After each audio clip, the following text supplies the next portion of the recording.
Good morning, dear students and parents. Wish you all a very happy Republic Day. आप सभी को गणतंत्र दिवस की हार्दिक शुभकामनाएं. So Martin Luther King Jr. once said, "To other countries I may go as a tourist, but to India I came as a pilgrim." यानी अन्य देशों में मैं एक पर्यटक के रूप में जा सकता हूँ, लेकिन भारत में मैं एक तीर्थ यात्री के रूप में आता हूँ. So see, the kind of status we once got as a country seems to be lost amidst all the unreal shine and frolic.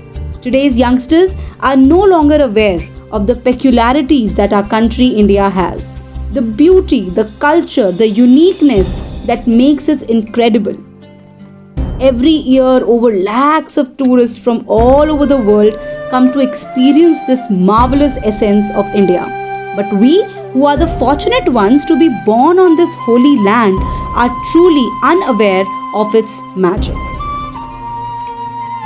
तो हम इस देश में रहते हुए भी इसके मैजिक से अभी रूबरू नहीं हुए हैं. बहुत से यंगस्टर्स अभी रूबरू नहीं हुए हैं. ऐसा क्यों है? Because like today is 26th January and we are celebrating Republic Day, right? On 15th August we celebrated Independence Day. तो बीच में करीब 6 महीने. तो जरा सोचिए, थोड़ा सा दिमाग लगाइए कि पिछले इन 6 महीनों में क्या आपको नहीं लगता सिर्फ ये 2 दिन थे, 15 अगस्त और 26 जनवरी, जब हमने अपने देश के बारे में, देश के वीरों के बारे में और देश के महापुरुषों को याद किया जिन्होंने हमारे इस भारत को इन ऊंचाइयों तक पहुंचाया है.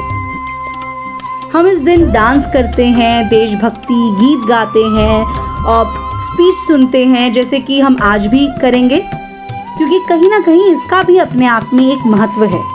पर इसी के साथ हमें और भी बहुत सारी चीज़ें ऐसी हैं जो जाननी बहुत ज़रूरी हैं.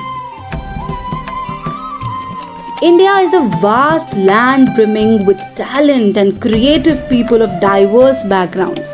There are many wonderful things India has introduced to the world. India has been quite the Santa Claus, I would say, in this case. So today, I will introduce you with some fun facts and inventions that are associated to our country, India. तो 26 जनवरी को क्या हुआ, कैसे हुआ, वो तो आज आप सब जान ही जाएंगे और आप जानते भी हैं. तो आज बस मैं आपको एक रीज़न देना चाहती हूँ अपने इस भारत देश के ऊपर गर्व करने का. वैसे तो बहुत हज़ारों लाखों रीजंस हैं, but I just count 20 of them कि हमारे देश में ऐसी कौन कौन सी चीज़ें हैं जो इंट्रोड्यूस की, हमारे देश ने ऐसी कौन कौन सी चीज़ें हैं जो इन्वेंट की.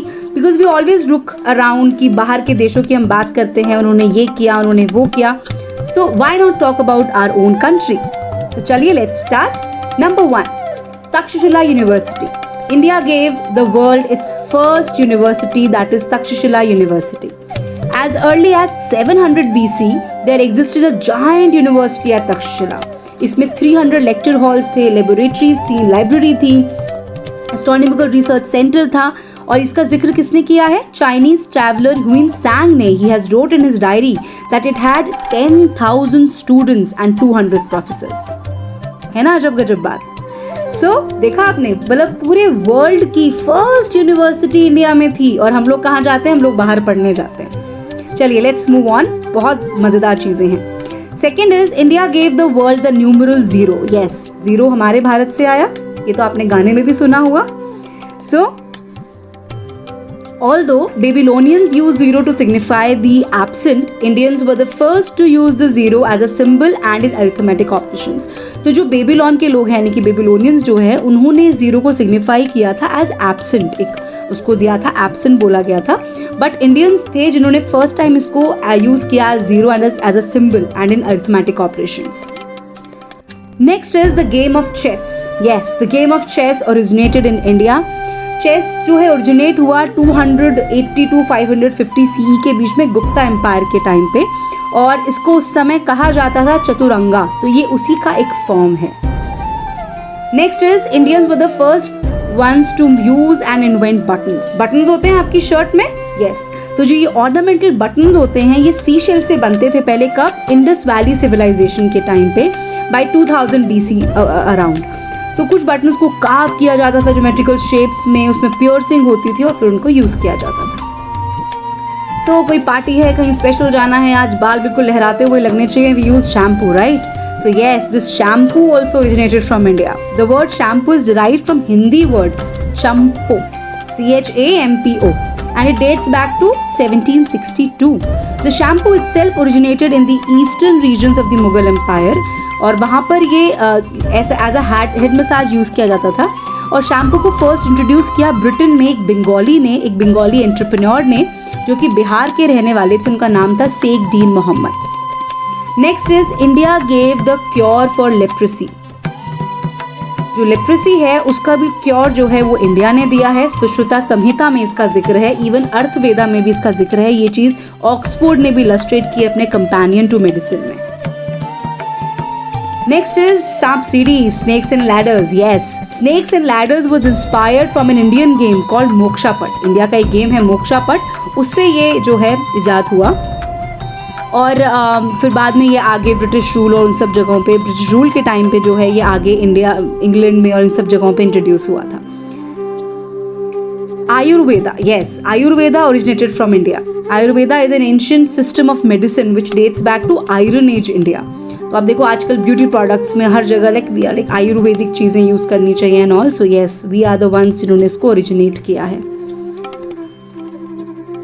Next is Bhaskaracharya rightly calculated the time taken by the earth to orbit the sun. यानी कि अर्थ कितने समय में सन के आसपास चक्कर काट लेता है, ये चीज़ भी हमारे ही एस्ट्रोनॉमिकल रिसर्च में बताई गई। ठीक है, भास्कराचार्य ने बताई। So Bhaskara accurately defined many astronomical quantities including the length of the sidereal year, और बाकी सब चीज़ें भी इन्होंने बताई। Next comes Buddhism and Jainism. सोचो, दो रिलीजन हमारे यहाँ से ओरिजिनेट हुए हैं। So Jainism was historically being largely confined to India, but yes, Buddhism जो ओरिजिनेट यहाँ पे हुआ, सब्सिक्वेंटली वो और जगह पे भी फैलने लगा और अदर एशियन कंट्रीज में भी। और आप देखो बहुत से बाहर के देश हैं जो लोग इस रिलीजन को फॉलो कर रहे हैं आज, और हमारे यहाँ से ये स्टार्ट हुआ। नेक्स्ट है Fibonacci pattern. Indians were the first ones to describe the Fibonacci pattern. Fibonacci pattern क्या होते हैं, देखो आपको दिख रहा है इसमें 1 + 1 2, 2 + 1 3, 3 + 2 5, यानी कि आगे के प्रीसीडिंग दो नंबर्स को ऐड करके नेक्स्ट आता है। ये एक तरह का पैटर्न है जो कि साइंस में और मैथमेटिक्स में बहुत ज़्यादा यूज होता है। और इसको जो डिस्क्राइब किया था विरहंका ने डिस्क्राइब किया था, गोपालन ने डिस्क्राइब किया था, और हेमचंद्रा ने डिस्क्राइब किया था as an outgrowth of the earlier writings. यानी कि जो पहले राइटिंग्स ऑलरेडी लिखी हुई थी संस्कृत में, प्रेरोसोडी में बाय पिंगला, उनको इन्होंने आगे और ट्रांसफॉर्म किया और इससे हमें इंट्रोड्यूस करवाया। Next comes cataract surgery was first introduce in ancient India. जो आंखों में कैटरैक्ट हो जाता है उसकी सर्जरी भी जो है फर्स्ट टाइम इंडिया में ही इंट्रोड्यूस हुई थी। Crescograph is an Indian invention. Crescograph क्या होता है? ऐसी चीज जो कि ग्रोथ ऑफ द प्लांट्स को कैलकुलेट करने में यूज होती है। It was invented in the early 20th century by sir Jagadish Chandra Bose. Indians discovered the Kashmiri wool. जो कश्मीरी वूल है वो भी डिस्कवर किसने की? इंडियंस ने की। 15th century रूलर थे कश्मीर के ज़ायन उल अबिदीन, उन्होंने एम्प्लॉय किया था सेंट्रल एशिया के वीवर्स को और फिर इससे चीज़ें बनाई थी। तो इस चीज़ को मेंशन किया गया है बहुत बुक्स में 3rd century BC से 11th century CE के बीच में। USB was developed and defined by Ajay V. Bhatt, who is an Indian-American computer architect. तो इन्होंने जो है USB डेवलप की। इनको हम क्रेडिट दे सकते हैं और भी चीज़ों का, जैसे कि AGP accelerated graphic port, PCI express, platform power management architecture and various chipset improvements. Next is India invented card game called suits. इसको पहले क्या बोला जाता था? क्रीडा पत्रम कहा जाता था। इसका मतलब होता है पेंटेड रैग्स फॉर प्लेइंग। तो क्या करते थे वो लोग? कटे फटे कपड़े, रैग्स को पेंट करते थे, उससे यूज करते थे। It was invented in ancient India. Next is India taught the world to cultivate jute. Jute बनाना, जूट को कल्टिवेट करना बेसिकली जो है इंडिया ने सिखाया, और इसको कल्टिवेट किया जा रहा है सिंस एंशिएंट टाइम्स, और फिर आगे भी एक्सपोर्ट किया जाता है रॉ जूट को। और इंडियन जूट इंडस्ट्री जो है वो बहुत आगे मॉडर्नाइज हुई during the British Raj India. Yes, trigonometric functions, class 9th-10th वाले बच्चे। सो 9th-10th में आप लोग इंट्रोड्यूस होते हैं ट्रिग्नोमेट्रिक फंक्शन से। तो ये जो ट्रिग्नोमेट्रिक फंक्शंस नामक चीज़ है ये भी हमारे इंडिया में ही बनी। किसने की? They were described in detail by Aryabhatta. जो साइन और वसाइन है इसके अंदर, ठीक है। तो उसमें साइन और वसाइन बोलते थे, ठीक है। हम तो साइन को साइन से वर्साइन आता है इसमें, और लेट 5th सेंचुरी में ये हुई, बट लाइकली इसको देखा गया कि आगे जब ये डेवलप हुआ और वरहमित्रा ने इसको किया था डिस्कवर आगे इसके कुछ ट्रिग्नोमेट्रिक फॉर्मूलाज और आइडेंटिटीज को, जैसे कि हम लोग पढ़ते हैं ना sine square x plus cos square x is equals to 1, वो सब कुछ। So on 19th number we have the Pentium chip and it was invented by an Indian. किसने की थी? विनोद धाम जी हैं ये, जिन्होंने इसको इन्वेंट किया। इनको जो है father of the Pentium chip भी कहा जाता है for his contribution to the development of highly successful Pentium processors from Intel. तो देखो कितनी डेवलपमेंट कंप्यूटर्स में भी हमारे यहाँ से हुई है।